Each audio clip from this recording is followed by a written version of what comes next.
Da, izvolite. Zovem u vezi ovog kontaminiranog mlijeka, ovo najnovije, ovih aflatoksina. Dobro.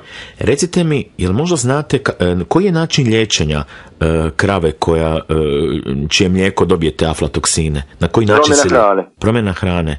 Da. Aflatoksini su sami reći toksini, znači to je u hrani i promjena hrane. Najčešće je to hrana koja je zaražena s tim toksinima, znači gljivicama, jednim dijelom. Jel?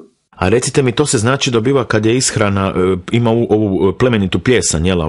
Vidite kako znate. Malo je nezgodna situacija. Uglavnom, gledajte, ja imam suprugu i imamo malu bebu od 6 mjeseci. Da. I ona doji bebu našu. Da. I sa zadnjih par dana se beba malo čudno ponaša. A moja supruga jako puno u zadnje vrijeme konzumira onaj gorgonzola, znate, onaj pljesni sir. A ne, to su pljesni sira. To su dobre pljesni. Ali ona, razumijete, ona doji sada. Da, i sad imam osjećaj, znate, do toj prevelike konzumacije tih pljesni, tog sira gorgonzole, da je ona sad u svom mlijeku dobila te aflatoksine i da to sad prelazi na bebu. Ne može dobiti aflatoksine, jer u siru ga nema. Jede pljesni, ali ne tog tipa pljesni. Aflatoksini vam najčešće nastoji u žitaricama. Ali zna ona koji put i one pahuljice? Jedini problem je svježe mlijeko. Slušajte me dobro.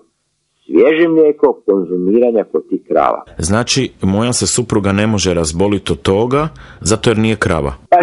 Ne može tako da je supruga, nego ne konzumira takvu hranu kao te životinje. Dobro, znači mogu onda suprugu nastaviti ovako hraniti kao do sada. Nek ona jede sama, nemojte ju hraniti.